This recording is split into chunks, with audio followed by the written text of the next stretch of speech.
this is Harry's jigsaw that he made.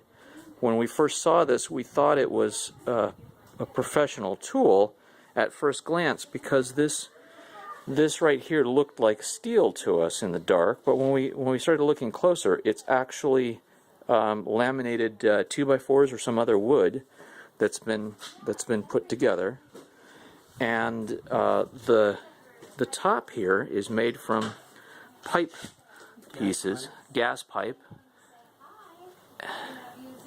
and you can see here a nut with a slot cut in the head that's being used.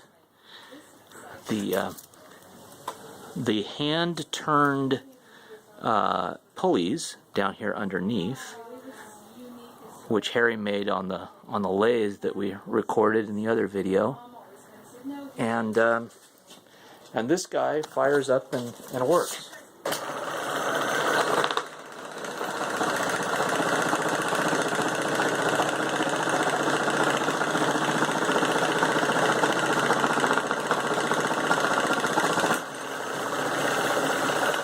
Actually very nicely balanced and a joy to use.